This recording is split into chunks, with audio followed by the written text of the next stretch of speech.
Good afternoon, I'm Madeline Wing. And I'm Arman Al-Husseini, and we're your hosts today for Off the Boulevard.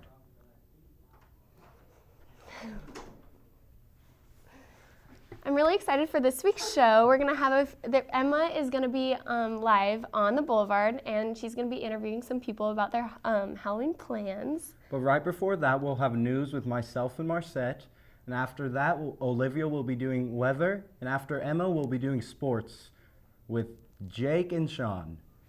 Stay tuned after the break for news with Jake and Sean.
Welcome back to Off the Boulevard. I'm Marcette. And I'm Arman, and here are your news for today. When Tyson Foods Incorporated announced their plans to build a $320 million plant in Tonganoxie, residents of the small town were not pleased. While industry and state officials were baffled, the community protested the plant that would bring 1,600 jobs with competitive wages, the town being firm in their stance. Tonganoxie residents believe their economy is stable enough without the plant. They feared that with the plant and the jobs it would bring would see heavier traffic and overcrowded schools. Protesters were successful in denying the plant, and Tyson announced they are now looking for another town in Kansas to set up shop. This Thursday, the National Archives released the final batch of records related to President John F. Kennedy's assassination back in 1963. The release of the documents is expected to answer questions posed by both researchers and conspiracy theorists. The records were withheld from the general public according to the Records Collection Act of 1992. Thank you. This week, Disney Channel made history with introducing a gay storyline for the first time ever on its show Andy Mac. Disney Channel spokesman and show creator Terry Minsky states that this is a powerful message about inclusion and the aspect for humanity, and that the Andy Mac team has put a great deal into ensuring that the new season will be appropriate for all audiences. The series is a coming-of-age show that revolves around a 13-year-old girl, her friends, and their daily lives at home and school. In the show, the main character, Andy, is dealing with feelings she has for a boy she likes at school, when she is confronted by her best friend, Cyrus, who tells her he also has feelings for the same boy. Together, the two work on understanding Cyrus's feelings and helping him adjust to this new lifestyle he is facing. The season premiere is set to air tonight at 7 Central on Disney Channel. Thursday morning, Bruce Paddock, the brother of Las Vegas shooter Stephen Paddock, was arrested on charges of processing child pornography and the exploitation of children. The LAPD made a statement Thursday claiming that evidence was discovered inside a gutter and music store Paddock had been staying in since his recent eviction from his home. Over 600 images of child pornography and sexual exploitation of children were found and are now in possession of the Los Angeles Police Department. Currently, Bruce Paddock is being held at the LAPD Metropolitan Detention Center with a bail set at $60,000. It is unknown if Paddock has yet obtained a lawyer for these charges. That's all the news for today. Stay tuned after the break for Weather with Olivia. Where you go to college makes a statement about you. This place will become a part of you, your identity for life.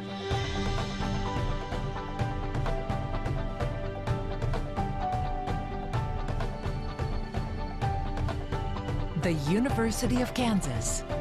A great place to be you. Welcome back to our show. Let's take a look at the weather. Right now, it is 38 degrees here on campus, and it's quite cool. It feels like 28 because we have those winds coming in from the northwest at 18 miles per hour. Going into the rest of today, our high is 47 degrees. Those clouds won't really clear out much. It'll stay partly cloudy, and those winds will continue to persist throughout the day. Now, today we're expecting an overnight freeze through the night. In our higher viewing region, we are expected to have degrees under 32 degrees for 7 to 10 hours. Here in Lawrence and Kansas City and Topeka, we're expected to freeze for 5 to 8 hours. In our lower region, for 4 to 7. So if you have any of those nice flowers outside, I would cover them up tonight because they might die tonight if you don't cover them up. Now going into tomorrow, KU takes on the Wildcats, and at kickoff it'll be 49 degrees and it'll be nice and sunny outside. So I'm looking forward to the game. Going into fourth quarter, it'll warm up a little bit, and going into the rest of this week, Saturday will be kind of a nice day for us, but Sunday is really where, if you're going to do any outside activities, that's where I would leave it, because Sunday will be our warmest day for the rest of the week. Going into Monday and Tuesday, our highs will be in the lower 50s. And that'll wrap up our show for us. Thank you for joining us, and we'll be back next week.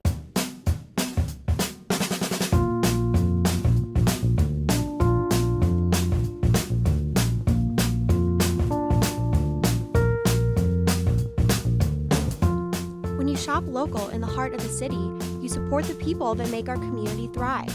The money you spend here stays here, in this place we call our home. Lawrence, Kansas, where there's good old-fashioned hometown pride. Eat local, drink local, shop local.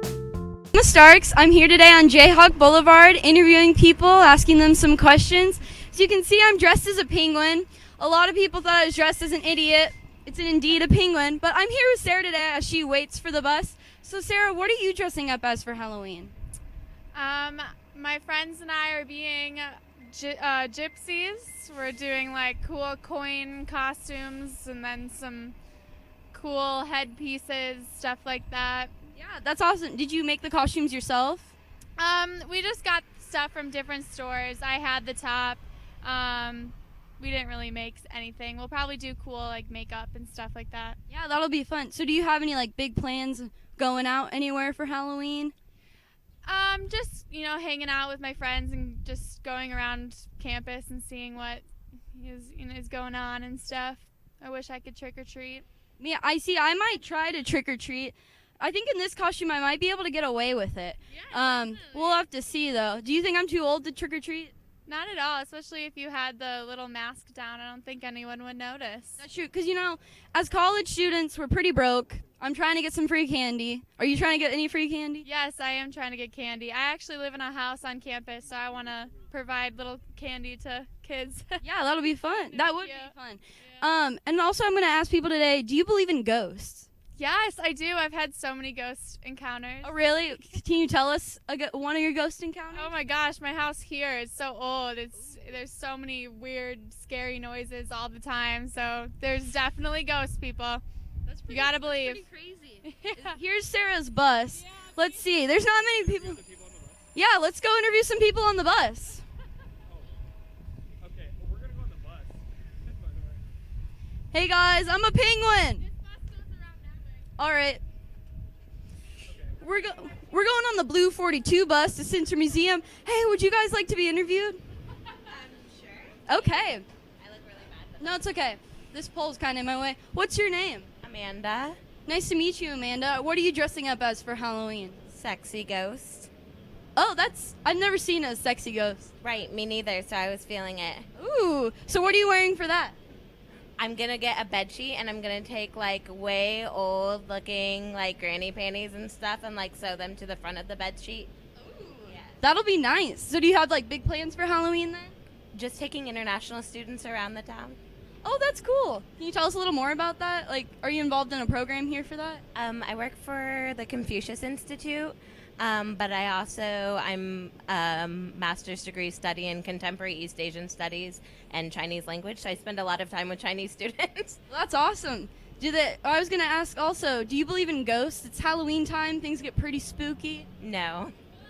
Aw. Have any of your friends in the international program, did they ever tell you any ghost stories? They tell me like a lot of weird ghost stories because like it's a very like superstitious sort of not all of it is superstitious culture. I'm not gonna like generalize all Chinese culture, but like they definitely do have like ghost tales and stories and stuff that they'll tell you, and they're kind of like fun and interesting, like and like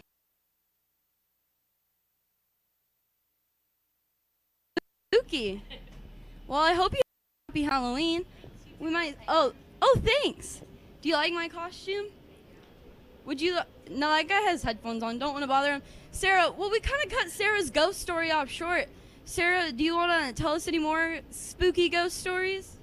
Yeah. So, we have a really creepy basement, and it's like if you can't even stand fully straight. So we went down there to just kind of check it out in the beginning of the year, and there's like 2 really dark holes that you can like just see, but like you don't want to go in there. So I dared my friend to go in there.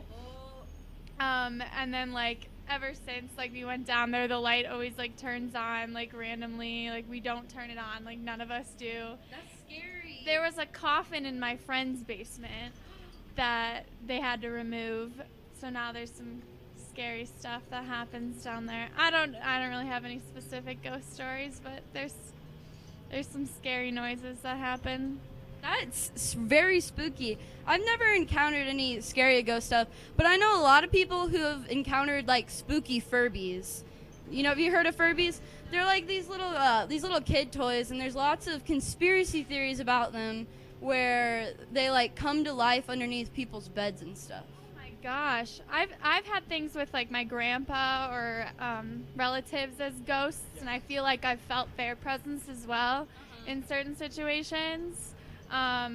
I definitely think I think we're being watched. You think we're being watched? Do you think it's by ghosts or by the government? Aliens. By aliens.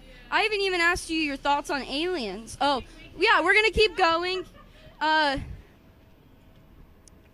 Here we are in front of the famous University of Kansas football stadium.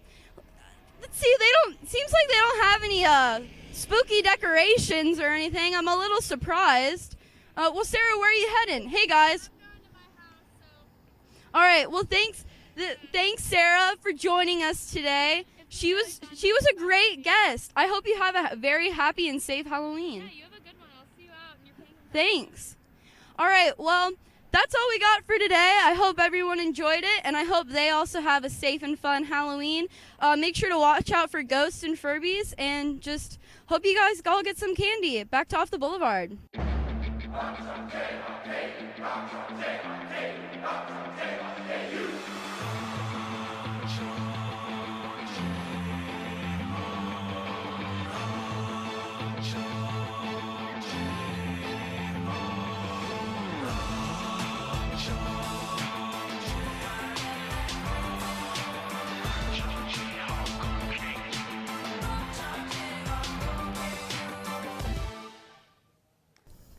Welcome back to Off the Boulevard. I'm Jay Kaufman. I'm Sean Goodwin. Today we're going to be bringing you your sports. Now, Sean, first off, KU basketball last week when KU Mizzou border war continued. It was everything that I hoped for and more. Last week we talked about it. We thought KU would totally run away with it. It'd be all the excitement would leave it up to the half, and then it would die down. But that was not the case.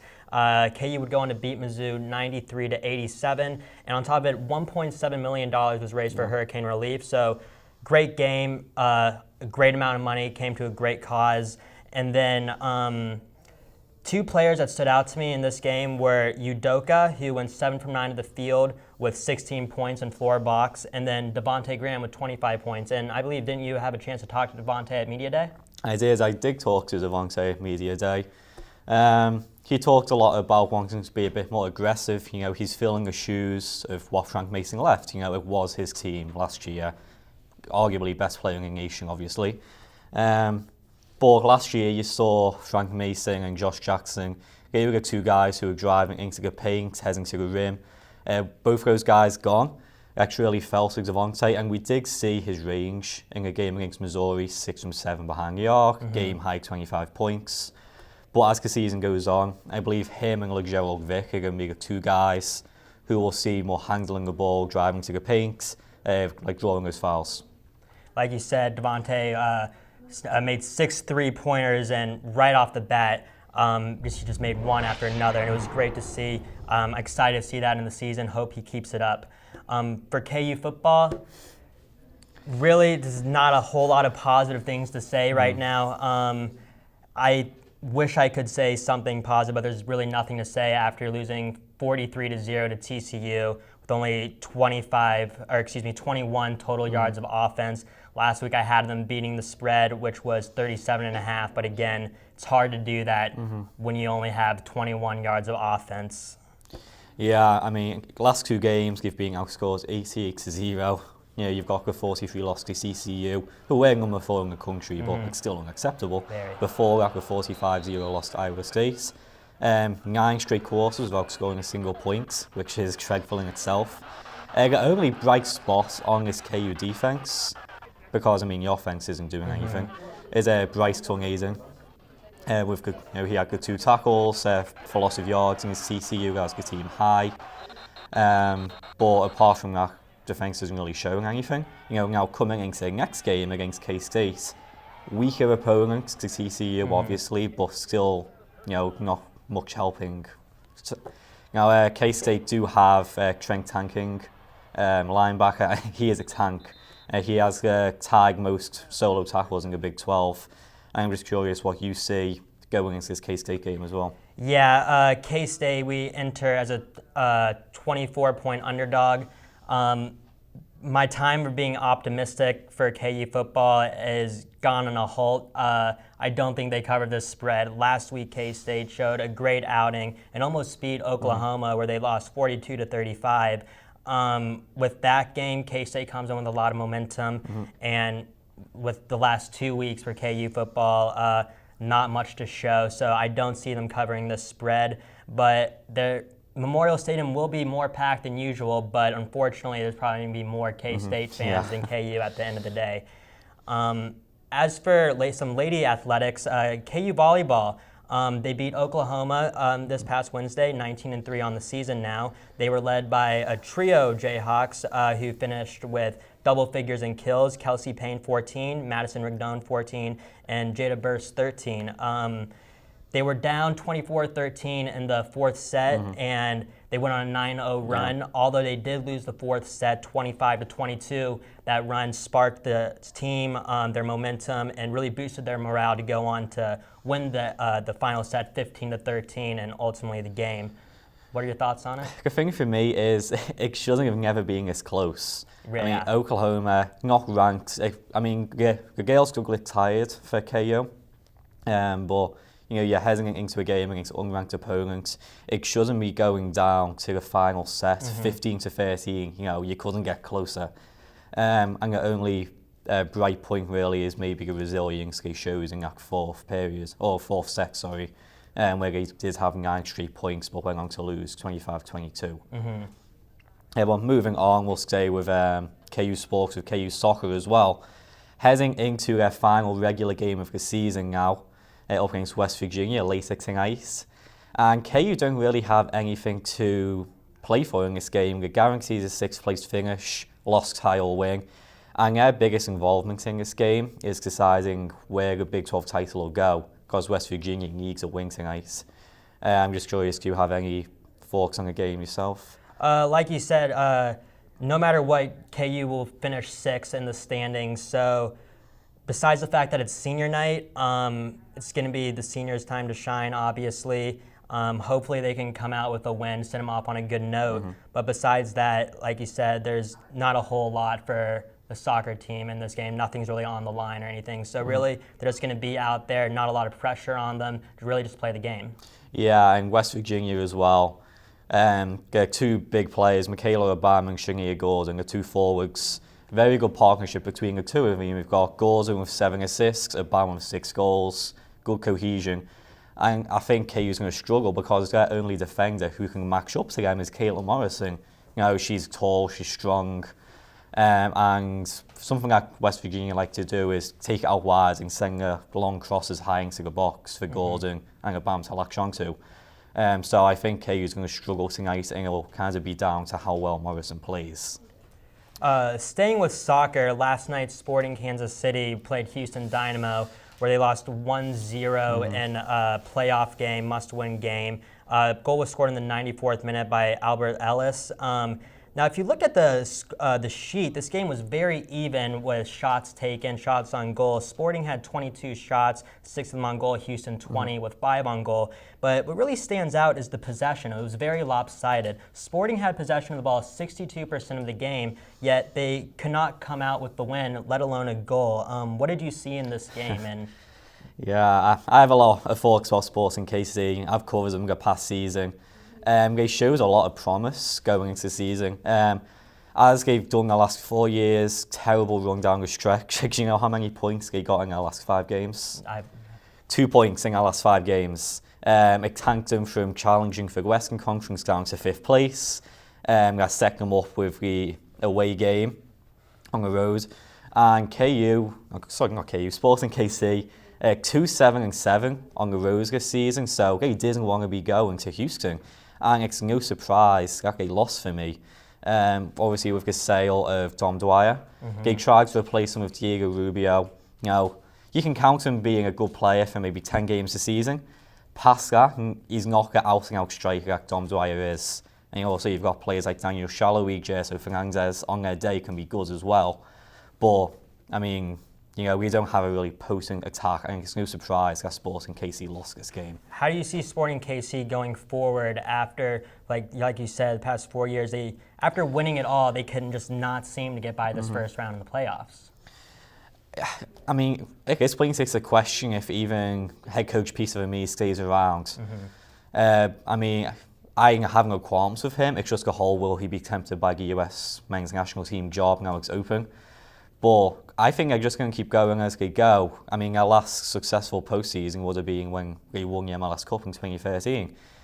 And going forward, they just need to get an out-and-out striker, whether they look abroad, like you've been doing for like Ilie Sanchez and Jerso Fernandez, or they get someone from within the MLS who's a proven striker in the league.